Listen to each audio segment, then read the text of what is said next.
श्लोक 39 बघतोय आपण. आधी श्लोक बघू. सुप्रसादः प्रसन्नात्मा विश्वधृग् विश्वभुग् विभुः सत्कर्ता सत्कृतः साधुर्जहन्नरनारायणो नरः.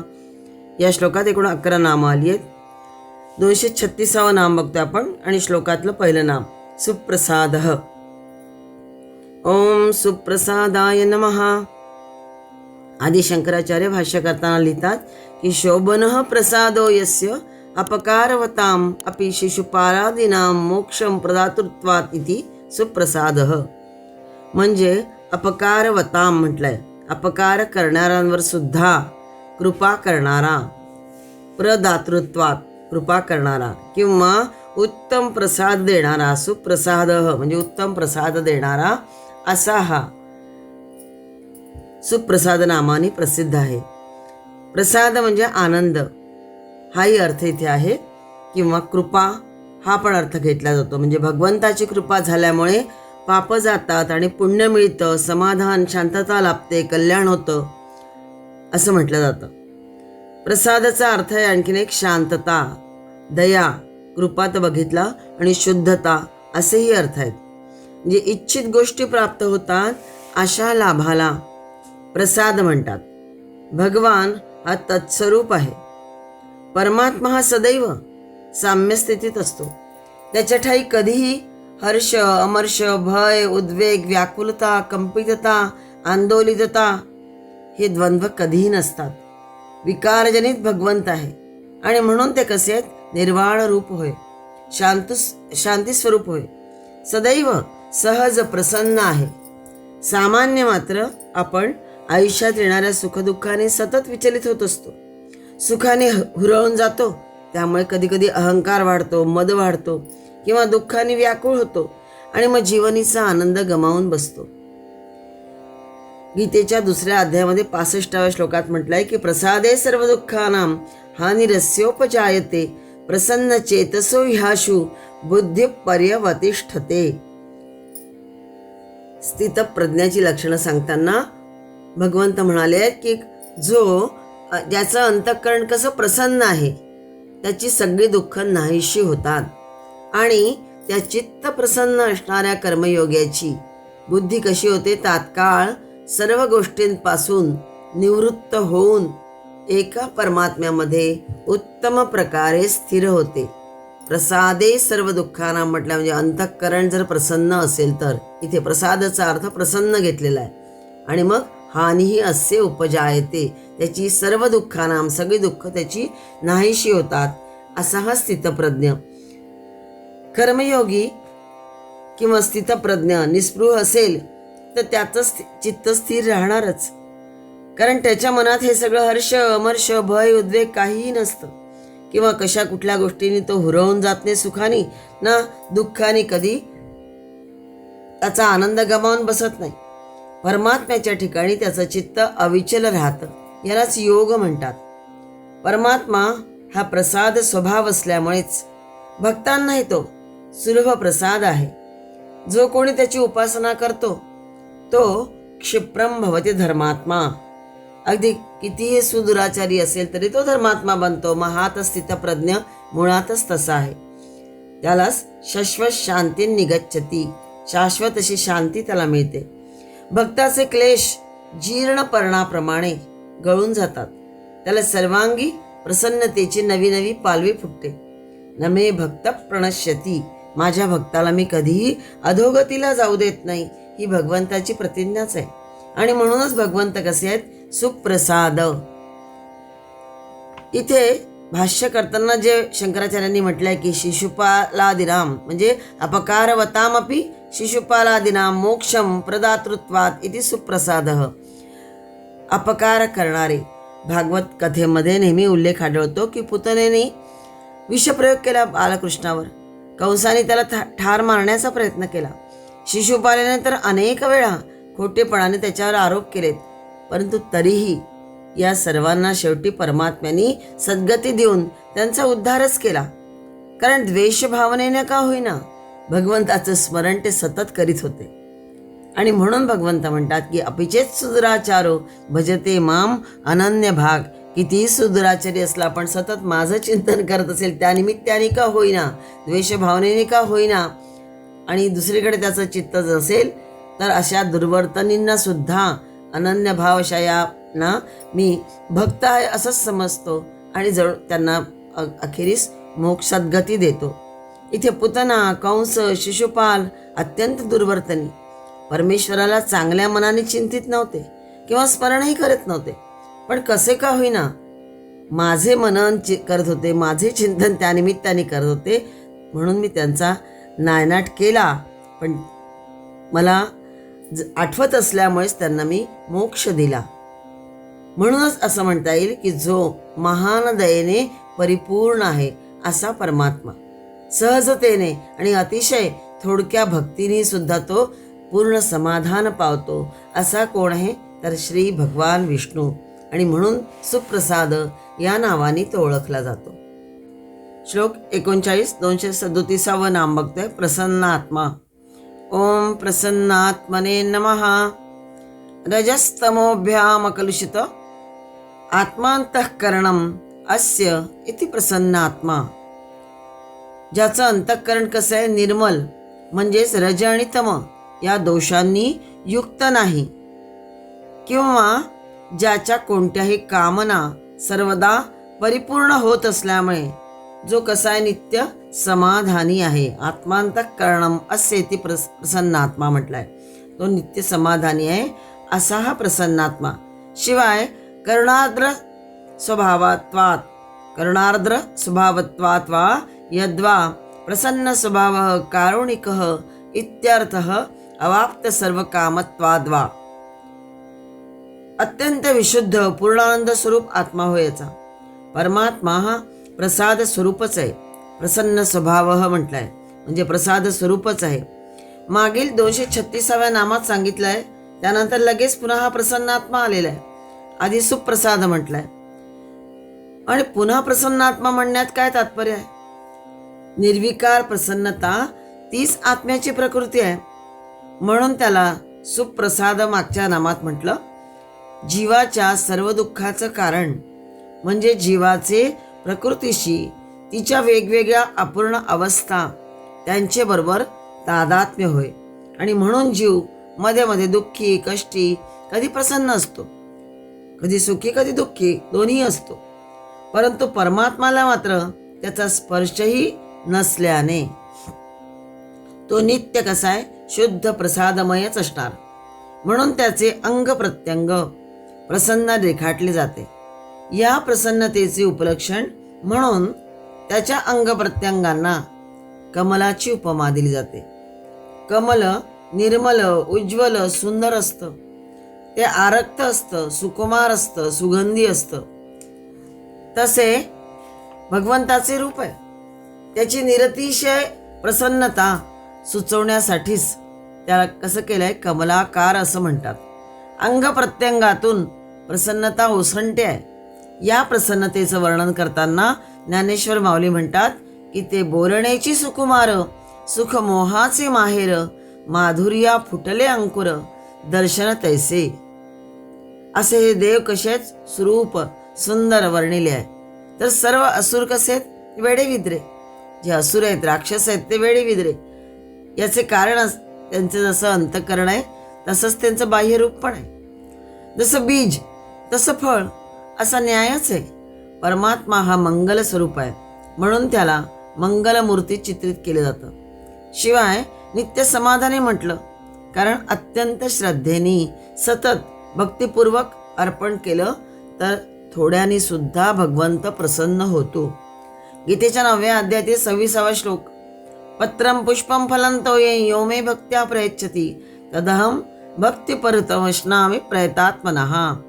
म्हणजे भक्ताने अगदी प्रेमाने, भक्त्या उपहृतम, अत्यंत प्रेमाने जर अर्पण केलं असेल तर काय, तर साधं अगदी पान, फूल, फळ, पाणी सुद्धा मला जर अर्पण केलं असेल, प्रयच्छति म्हटलंय, तर ते सुद्धा मी उपहृतम प्रयतात्मनः अश्नामी, अशा अर्थाने मी ते अत्यंत सगुण रूपाने प्रगट होऊन मोठ्या प्रीतीने ते मी खातो. असा हा नित्य समाधानी केवळ भावाचा प्रेमाचा भुकेला आहे. कामनारहित पूर्णानंद रूप श्री भगवान विष्णू कसे आहेत? प्रसाद स्वभाव असलेला, दया कृपा करणे हा ज्याचा स्वभाव आहे तो सुप्रसाद आहे. तसा सदैव प्रसन्नता देणाराही आणि प्रसन्न स्वरूप म्हणून सुद्धा प्रसन्नात्मा हे नाम त्याचं लगेच आलंय. सुप्रसादानंतर प्रसन्नात्मा. कारण दयाळू कृपाळू निस्पृह साधू संत जसे नेहमी मंगलमूर्ती प्रसन्नमूर्ती भासतात, मग हा परमात्मा तर ज्याचे नयन प्रसादवर्षी आहे, म्हणजे कृपा प्रसाद वर्षाव करणारे आहेत. याचं वदन कसं आहे? प्रसादवर्षी आहे. त्याचे करचरण प्रसादवर्षी असल्यामुळेच त्याला प्रसन्नात्मा म्हटलं. यात काही चूक नव्हे. म्हणजे तो खरोखरच सुप्रसादही आहे आणि सुप्रसन्नात्मा सुद्धा आहे. श्लोक 39 238 नाम बघता आपण. विश्वधृक्. ओम विश्वधृषे नमः. विश्वम धृष्णोती विश्वधृक् म्हणजे विश्वाला धारण करतो म्हणून त्याचे एक नाम विश्वधृक् असं आहे. विश्वातील सगळ्या वस्तू सर्व प्राणीमात्रांच्या अस्तित्वाचा अत्यंत समर्थ असा मूल स्रोत कोण आहे? तर परमात्माच. म्हणून तो विश्वाचा आधार आहे. विश्वधृक् म्हटलंय म्हणजे विश्वाला धारण करतो, विश्वाचा आधार आहे. विश्वातील सर्वांच्या सर्व संवेदना विचार आणि भावनांचा सुद्धा तोच आधार आहे. गीतेच्या 10व्या अध्यायामध्ये विभूती योग सांगताना भगवंत म्हणतात की बुद्धिर्ज्ञानम समोह क्षमा सत्यं दमशमः सुखं दुःखं भवो भावो भयंच भयमेवच अहिंसा समता तुष्टिस्तपोदानै यशो यशः भवन्ति भावा भूतानां मत्त एव पृथक्विदाः. हे सगळे भाव माझ्यापासूनच निर्माण होतात. निर्णय शक्ती, यथार्थ ज्ञान, असमूढता, क्षमा, सत्य, इंद्रिय निग्रह, मनोनिग्रह, सुख दुःख, उत्पत्ती प्रलय, भय अभय, अहिंसा, समता, संतोष, तप, दान, कीर्ती, अपकीर्ती असे प्राण्यांचे अनेक प्रकारचे भाव मत्त एव म्हणजे माझ्यापासूनच होतात. म्हणून इथे भाष्य करताना म्हटलंय की सर्वांच्या सर्व संवेदना विचार आणि भावनांचा तोच आधार आहे. परंतु इथे आधार आणि ज्याला आधार दिला जातो ते आधेय. विश्व हे सगळं एकरूप असल्यामुळेच म्हणजे आधार आणि आधेय ज्याला द्यायचा ते विश्व हे सगळं एकरूपच असल्यामुळे कितीही संख्यात्मक वाढ झाली तरी कोणतेही संकट उद्भवत नाही. उदाहरणार्थ लाटांचा आधार असलेला जो सागर तो त्या लाटांच्या वादळातील तांडव नृत्यानी अगर त्याच्या वाढीने जराही विचलित होत नाही हे आपण पाहतोच. आणि म्हणूनच विश्वधृत म्हणजेच सत आणि असत, सदसत, नसत आणि नासत या चारी कोटींना आपल्या पोटामध्ये सामावून घेणारे जे बृहत्तत्व आहे ज्याला ब्रह्म म्हणतात ते हेच होय. विश्वधृत म्हणजेच स्वधृतच होय. मग विश्वधृत का म्हटलंय? तो तर स्वधृतच आहे. मग याला विश्वधृत का म्हटलंय? तर स्वरूपामध्ये विश्वरूपाचा अंतर्भाव होत नाही. या स्वरूपामध्ये विश्वरूपाचा अंतर्भाव होत नाही, पण विश्वामध्ये या स्वरूपाचा अंतर्भाव होतो. म्हणजे विश्वात हा सगळीकडे आहे पण याच्यामध्ये विश्व आहे असं म्हटलं जात नाही. जसा चंद्र हा आपल्या 16ही कलांचा धारक आहे तसा परमात्मा हा विश्वधृत आहे. म्हणजे सत असत नासत नसत या सगळ्या कलांना धारण करणारा तोच आहे. कोणतीही कला दुसऱ्या कोणत्याही कलेला धारण करू शकत नाही. सकल चंद्र समस्त शकलांना धारण करतो म्हणून तो विश्वधृत म्हणावायचा. विश्वसृक असा सुद्धा काही पुस्तकामध्ये पाढभेद आहे. विश्वसृक म्हणजे काय? तर विश्वाची सृष्टी तयार करणारा. जो विश्वाची सृष्टी करतो तोच त्याला धारण करतो. म्हणजे विश्वसृक असं जे म्हटलंय तेही योग्यच आहे. म्हणजे जो निर्माण करतो सृष्टी तोच धारणही करतो म्हणून विश्वधृत. तसं चंद्रकलांना जन्म देतो आणि त्यांचं धारणही करतो. तसे परमात्मा स्वतःच विश्व निर्मितो आणि त्याला धारणही करतो. म्हणजे विश्वसृक पण आहे आणि विश्वधृक पण आहे.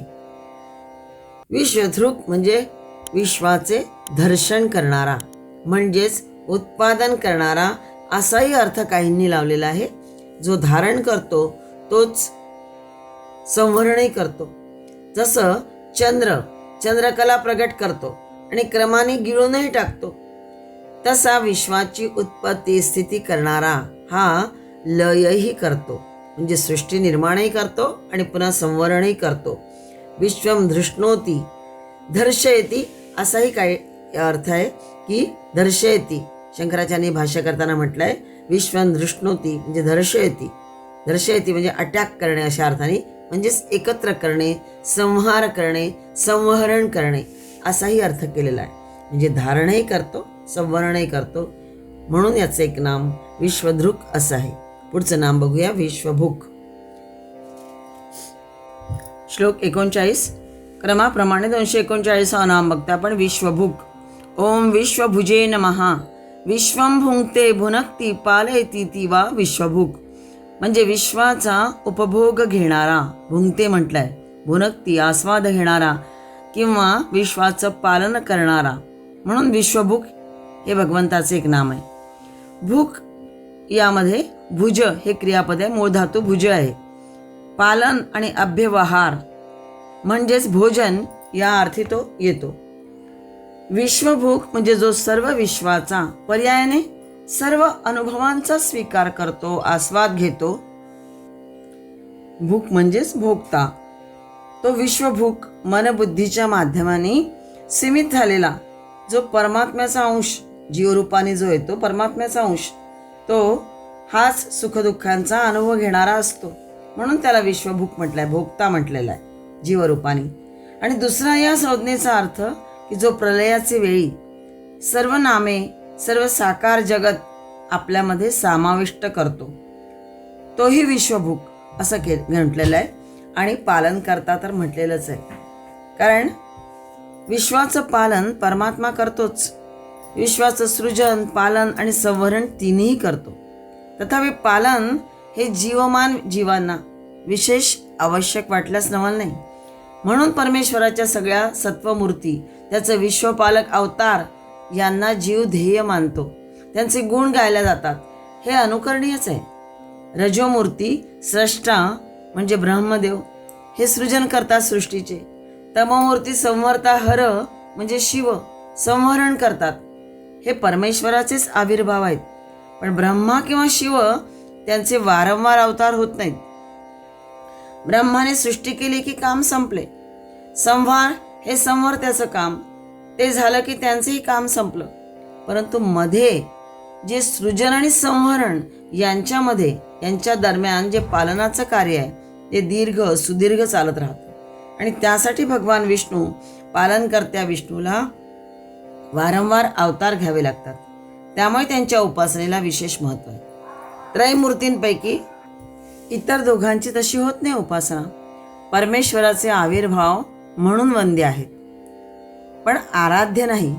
आराध्य एक सत्वमूर्ती विश्वभूक विष्णूच तेवढा आहे. हे सगळे परमेश्वराचे आविर्भाव म्हणून वंद्य मानले जातात, परंतु ते आराध्य नाहीत. तर आराध्य एक सत्वमूर्ती जे विष्णू विश्वभूक तेच होय.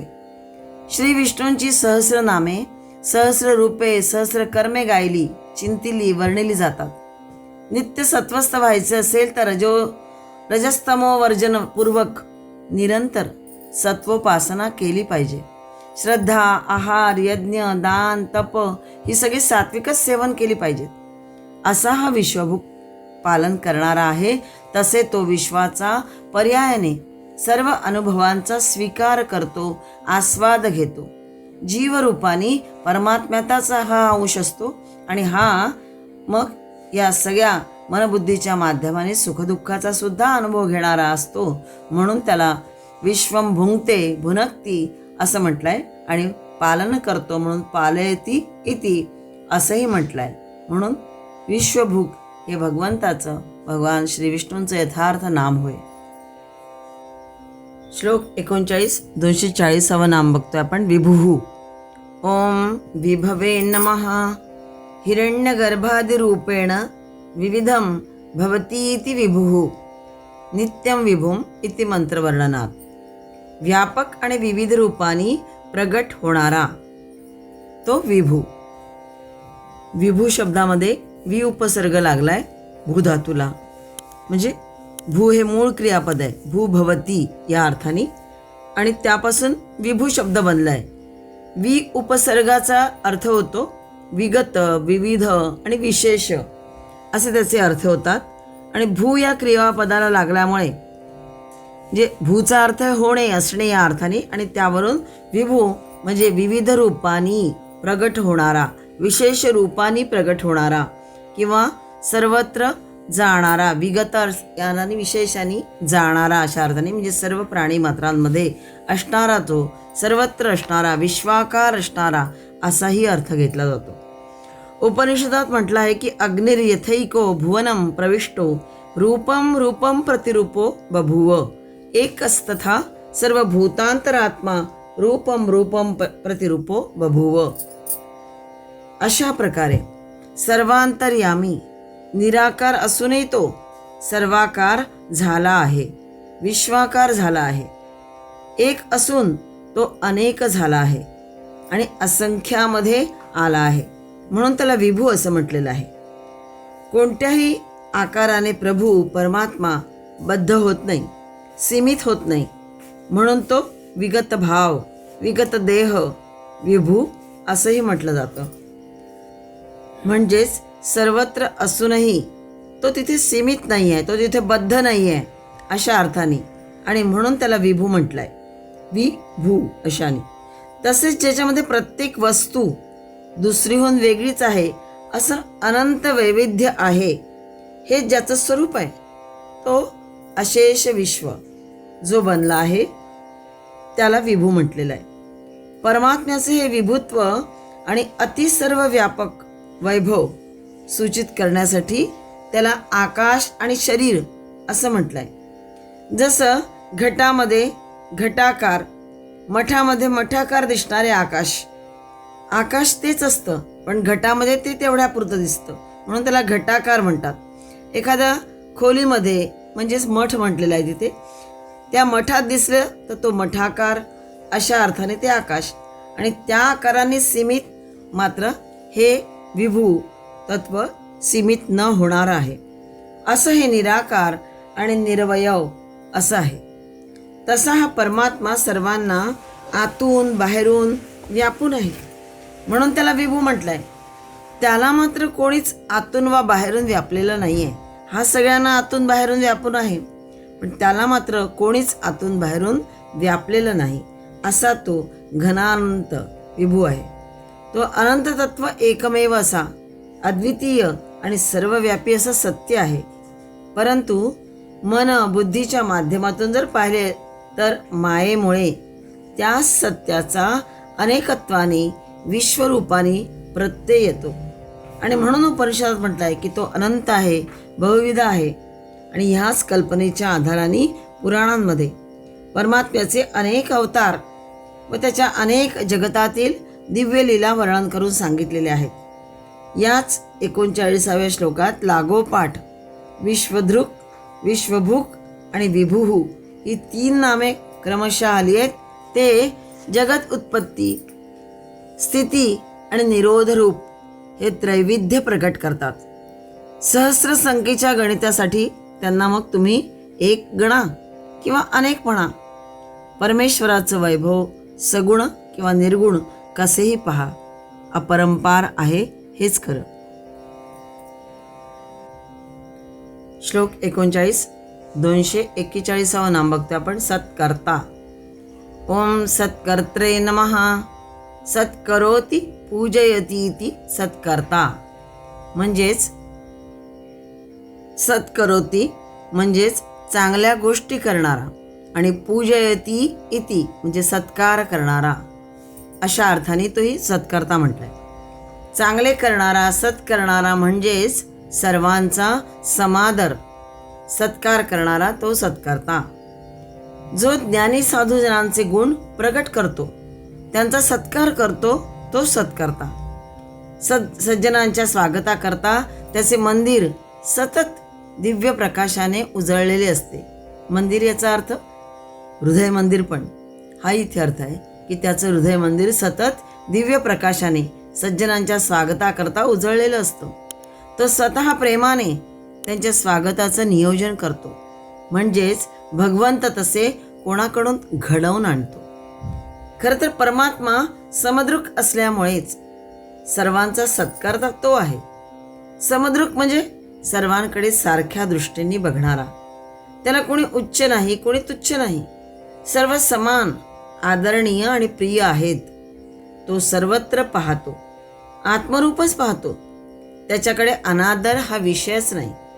इतर सारे द्वंद्व मोह मूळ होत म्हटलंच आहे. इतर जे आपण सगळे असतो ते सगळे द्वंद्व मोहानी मूढ झालेले असतो. गीतेमध्ये म्हटलंच आहे की इच्छा द्वेष समुत्थेन द्वंद्व मोहेन भारत सर्वभूतानि सम्मोहम सर्गे यान्ति परंतप. सृष्टीमध्ये इच्छा आणि द्वेष यामुळे उत्पन्न झालेली सुख दुःख रूप द्वंद्व आहे. त्या द्वंद्वाच्या मोहानी सगळे प्राणी मूढ झालेले असतात. म्हणजेच अत्यंत अज्ञानाला प्राप्त होतात. असा याचा अर्थ आहे की इच्छा द्वेष समुत्थेन द्वंद्व मोहेन भारत. परंतु परमेश्वरा असा नाही. तो कोणाचाही द्वेष करत नाही. त्याला सगळे सारखेच असतात. म्हणून तो म्हणतो की समोहम सर्वभूतेषु न मे द्वेषोस्ति न प्रियः. ज्याला देहाभिमान आहे ते या प्रिया अप्रियामध्ये सुटू शकत नाही त्यातून. पण परमात्म्याला सगळे सारखेच असतात. म्हणून म्हटलंय समोहम सर्वभूतेषु, मी सर्व भूतमात्रांच्या ठाई सम असंच बघतो. सर्व प्राणी मात्रात मी समभावाने व्यापून राहिलो आहे. म्हणून मला कोणी अप्रिय किंवा प्रिय नाही. अशा अर्थाचा श्लोक गीतेच्या 9व्या अध्यायामध्ये 29वा आहे. ज्याला देहाभिमान आहे तो या प्रिय आणि अप्रियामधून सुटू शकत नाही. त्याला ते सगळं असतंच. इच्छा द्वेष, मग त्यातून उद्भवणाऱ्या प्रिय आणि अप्रिय, हे सगळं द्वंद्व सामान्यांच्या बाबतीत असतं. परमात्मा विदेह आहे. त्याला देहाभिमान नाही. त्यामुळे कोणत्याही देहीचा समानच समादर तो करतो. सत्कारित जातो त्यांना. आणि म्हणून भगवंताचे एक नाम सत्कर्ता होय. श्लोक 39 242 नाम बघतोय. सत्कृतः. ओम सत्कृताय नमः. पूजितैरपि पूजितः सत्कृतः. म्हणजे पूजनीय व्यक्ती ही त्याची पूजा करते अशा अर्थाने. पूजितैही म्हणजे ज्यांच्याकडून पूजल्या जातात त्यांना पूजितही हे रूप वापरलं जातं. आणि पूजितः म्हणजे पूजनीय व्यक्तीही सुद्धा त्याची पूजा करतात. म्हणून तो सत्कृतः. नारद, सनतकुमार इत्यादी ज्ञानी व भक्तांकडून त्याचा सत्कार होतो, पूजा केली जाते. असं नसून सृष्टीतील सर्व सजीव प्राणीमात्रांकडून भगवंताची पूजा होत असते. कधी कधी आपण बघतो एखाद्याचा सत्कार होतो, तो नमस्कारीला जातो. म्हणजे त्याला सगळे लोक नमस्कार करतात. तो हा देह आणि देहाभिमानी नव्हे, तर त्याच्यात असलेल्या ईश्वराचा तो सत्कार असतो. त्या ईश्वराला नमस्कार केलेला असतो. पण काही अज्ञानी जे लोक असतात त्यांना असं वाटतं की आपल्याला नमस्कार केला नाही किंवा आपल्याला केला याने ते हुरवून जातात किंवा केला नाही म्हणून रुष्टही होतात. म्हणजेच ते रुष्ट होतात किंवा रुष्ट सुद्धा होतात. म्हणजे आनंदून जातात किंवा रागवतात सुद्धा. अरे मला याने नमस्कार केला नाही. खरं तर त्याला नमस्कार जो असतो तो त्याच्यातील ईश्वरी भावाला असतो. त्याच्याकडून होणाऱ्या अनेक उत्तमोत्तम कार्याला तो नमस्कार असतो. भगवान शंकरांनी दक्षाला नमस्कार केला नाही म्हणून दक्ष रागवला. तेव्हा नमस्कार कुणाला करतात हे शिवाने सतीला समजावून सांगितलेलं आहे.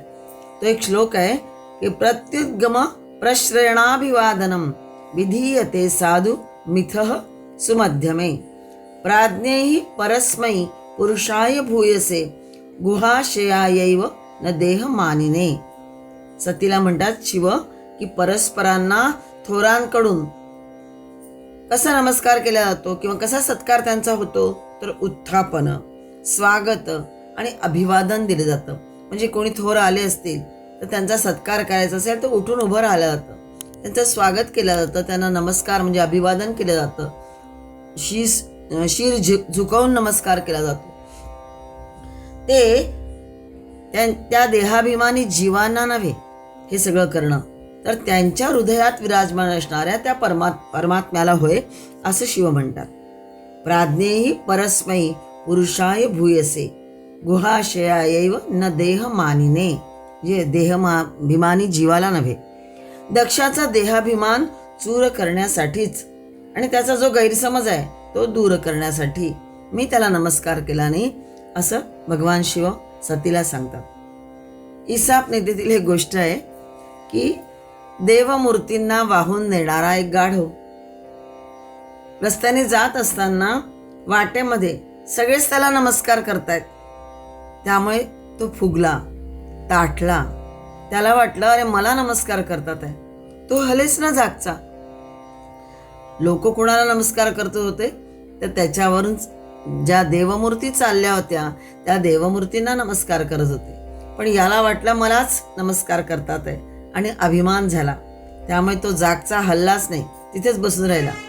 जेव्हा बडग्याचा मार पडला तेव्हा त्याचा ताठा गैरसमज दूर होऊन तो चालू लागला. सांगण्याचं तात्पर्य हे की जे अज्ञानी असतात तेच अशा प्रकारची रुष्टता किंवा हृष्टता, हृष्ट म्हणजे आनंद आणि हृष्ट म्हणजे रागवणे, असं म्हटलेलं आहे. दोन शब्दांमध्ये फरक आहे थोडासा. तशा प्रकारे त्यांचा तो गैरसमज होतो आणि मग त्याप्रमाणे त्यांना कधी ते आनंदून जातात आणि कधी रुष्टताही त्यांच्यामध्ये येते. पण जेव्हा भगवंताचा एक फटका बसतो तेव्हा तो सगळा त्यांचा अभिमान चूर होतो किंवा अहंकार दूर होऊन जातो. सत्कार हा नेहमी नित्य चैतन्यमयी त्याचा सत्कार असतो. जी वस्तू अनित्य आहे, दुःखरूप, तिचा सत्कार कोण करेल? पुण्यशील लोक, राजर्षी, भक्त लोक हे सगळे त्याला शरण जातात आणि उत्तम गतीला प्राप्त होतात. भगवंताची पूजा, भगवंताचा सत्कार, भगवंताबद्दल सदैव आदरभाव असणं म्हणजेच त्या सत्कर्त्याप्रती श्रेष्ठ भाव असणं होय. आणि त्यामुळेच अंतर्यामी असणारे आणि सर्वत्र असणारे जे चैतन्य आहे ते प्रज्वलित राहते. असा हा पूजितैही अपि म्हणजे पूजनीय व्यक्तींकडून त्याची पूजा केल्या जाते. म्हणून तो कसा आहे सत्कृतः, त्याचा सत्कार केला जातो, त्याच्याच प्रती आदरभाव ठेवला जातो. म्हणून त्याला सत्कृतः म्हणतं, कारण त्याचं कार्यच भगवंताचं हे विलक्षण आहे, अनिर्वचनीय आहे, न सांगता येण्यासारखं आहे. म्हणूनही त्याचा सत्कार करायचा. बाकी आपण सामान्यांचा सत्कार होणं न होणं हे केवळ भगवंताच्याच हाती आहे. भगवंताच्या मनात जर असेल तर तो अशा प्रकारच्या व्यक्तींना बरोबर तसं कार्य करायला भाग पाडतो. तसं कार्य त्यांच्याकडून होतं थोर व्यक्तींकडून, म्हणजे मग ते थोर व्यक्तीसुद्धा सत्कारले जातात. पण ते सगळं भगवंतच घडवून आणतात. हे सगळं पुढच्याही नामामध्ये आता आपण बघणार आहोत. म्हणून भगवंताला सत्कृतः ही एक संज्ञा दिलेली आहे. श्लोक 39 क्रमाप्रमाणे 243 नाम बघतो आपण. साधुः ओम साधवे नमः. न्याय प्रवृत्ततया साधुः साधयतीति वा साध्यभेदान उपादानात साध्यमात्र साधको वा.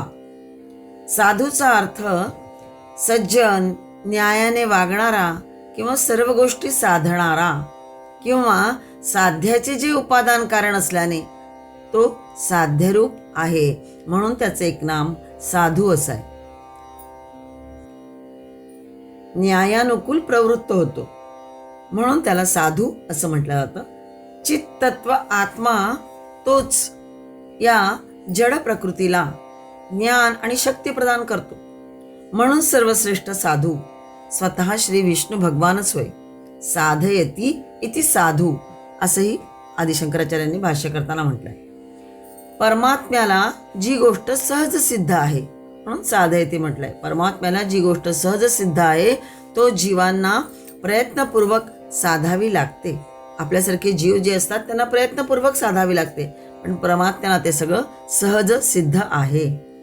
अज्ञान तज्जनित विकार, विकार प्रेरित दुराचार जो साधतो म्हणजे मारतो, नाहीसे करतो, तो साधू होय. परमात्मा आपलं अज्ञान दूर करतो. तज्जनित जे विकार आलेले असतात ते विकारही दूर करतो आणि विकार प्रेरित जो दुराचार असतो तोही आपल्याकडून दूर करून घेतो, नाहीसा करतो. म्हणूनही भगवंताला साधू असं म्हटलंय. साधयती इति साधुः. पण ज्ञान आणि तज्जनित जे दैवी गुण आहे, दैवी गुण संपदा आणि दैवी गुण प्रेरित सदाचार जो साधतो म्हणजे संपादित करतो तो साधू म्हटला जातो. परमात्मा ज्ञानस्वरूपच असल्यामुळे तो सहजच साधू होय. परमात्म्याला जी गोष्ट आहे ती सहजच साध्य आहे. गीतेच्या 9व्या अध्यायामध्ये 30व्या श्लोकात म्हटलंय की अपिचेत दुराचारो भजते माम अनन्य भाग साधुरेव समंतव्य सम्यक व्यवस्थितो हि सहा. म्हणजे एखादा दुर्वर्तनी मला अनन्य भावाने भजेल तर तो साधू सज्जन असं समजावा. अंतव्य म्हटलंय म्हणजेच जरी तो दुराचाराकडे आधी असेल तरी त्याच्यात बदल होऊन तो पुन्हा माझ्याकडे आला, वळला, अनन्य भावाने मला भजू लागला, त्याचे सगळे दुर्वर्तन त्याने टाकून दिले, तर तो नक्कीच साधू सज्जन झाला आहे असं समजावं. कारण त्याने निश्चय केला असतो स्वतःला बदलण्याचा. जसा अग्नीमध्ये पडला तर तो ओला आणि सुका कसाही असो तो अग्निसात होणारच, या शंका नाही. परमात्मा तर मोठा ज्ञानाग्नी होय.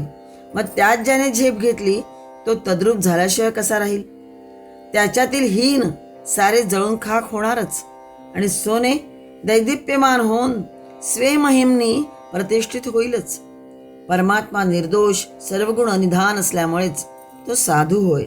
त्याचा नारदासारखा स्वाभाविक भक्तही साधू होय. वाल्मिकीसारखा सम्यक व्यवस्थित भक्ताचाही भक्त साधू होय. म्हणून भक्ताचा भक्तही तो साधू होय. आणि म्हणून परमात्मा कसा आहे तर वस्तुतः साधू आहे. सिद्ध स्वभावतः साधू होय आणि साधक प्रयत्नतः साधू असतात.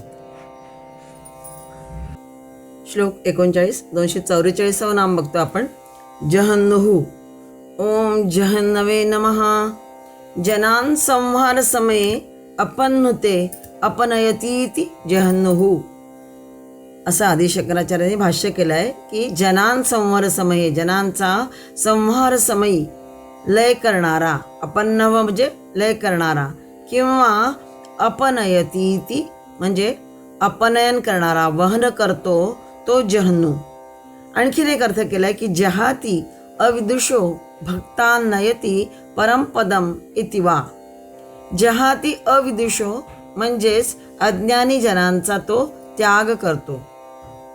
हा जहाती हा एक धातू आहे, क्रियापद आहे संस्कृतमध्ये. त्याचा अर्थ आहे त्याग करणारा, सोडणार, सोडणे, त्याग करणे अशा अर्थाने. म्हणजेच अज्ञानी जनांचा हा त्याग करणारा आहे. आणि भक्तान नयती परमपदम, भक्तांना परमपदापर्यंत घेऊन जातो तो जहन्नू. म्हणून विष्णूचे एक नाम जहन्नू आहे. भानू, सानू, जानू या शब्दांप्रमाणे जहन्नू हा शब्द नू प्रत्ययांत दिसतो.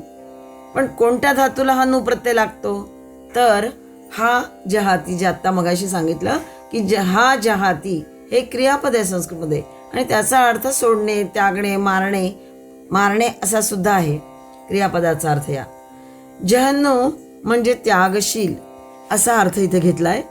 जम जनम नृते तिरोभावम नयती इति जहन्नू. म्हणजे परमात्मा हा समस्त सृष्टीला कल्पांती गिळून टाकतो.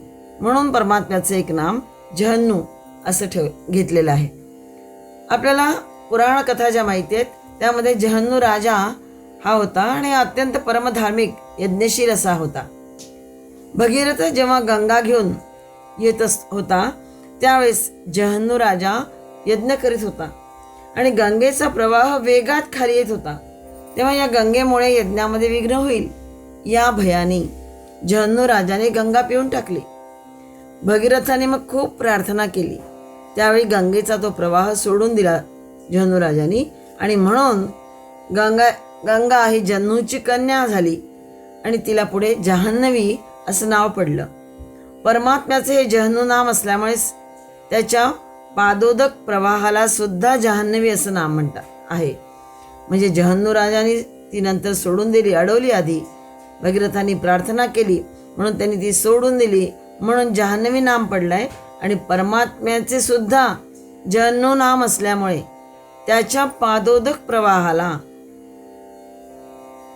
त्याच्या चरणातून आलेलं हे उदक, म्हणून त्याच्या या पादोदक प्रवाहाला जान्हवी असं नाम पडलेलं आहे. असं म्हटलं तर मग वावगं होणार नाही. विष्णू चरण म्हणजे आकाश, त्यावर ब्रह्मदेवाच्या कमंडलातून म्हणजेच मेघातून सांडलेले पाणी ते विष्णू पादोदक गंगा होय, असाही अर्थ केला जातो वैज्ञानिक दृष्ट्या. कारण आकाश आणि ब्रह्मदेवाच्या कमंडलातून जे सांडलेलं पाणी ते विष्णू पादोदक गंगा, ते हिमालय स्वरूप शिवानी आपल्या शिरी धारण केले आणि त्याच्या शिवलकातून पुढे हरिद्वार उर्फ गंगाद्वार येथे बाहेर पडले. अशा प्रकारे गंगा भागीरथी ही त्यागमूर्ती आहे. म्हणजे जणू त्यागातूनच तिचा जन्म झालेला आहे. त्यागच तिचं स्वरूप आहे, त्यागातच तिची परिणती आहे.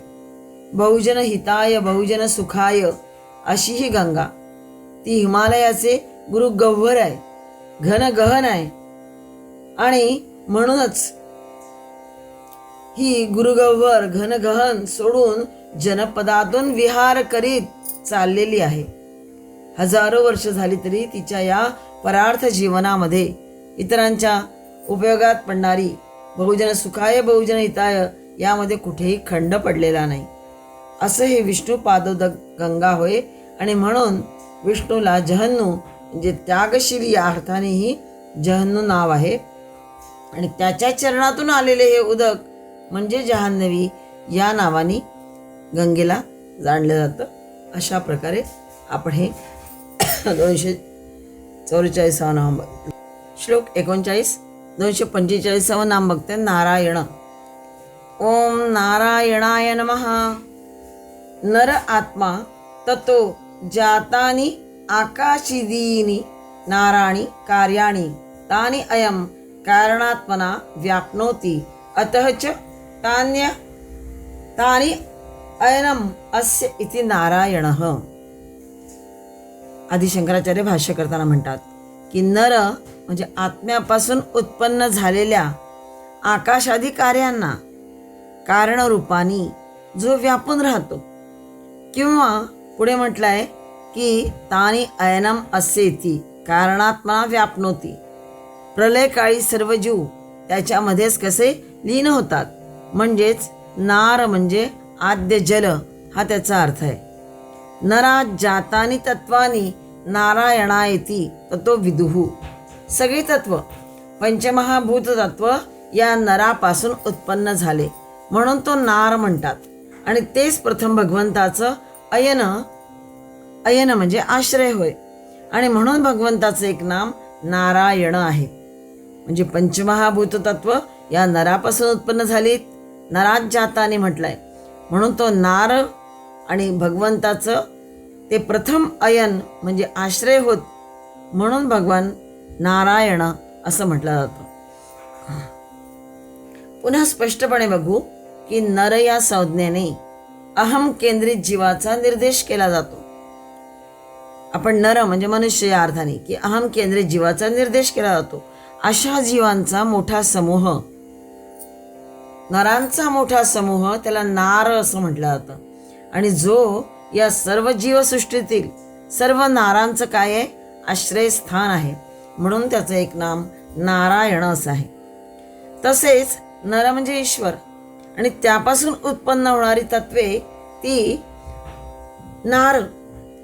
आणि जो या तत्वाचं नियमन करतो, संचालन करतो, जो या तत्वांचं उगमस्थान आहे म्हणून तो त्याला नारायण असं म्हणतात. तोच नारायण. नार म्हणजे पाणी हा पण एक अर्थ आहे. पुराणांमध्ये प्रलयासंबंधीचे वर्णन आहे.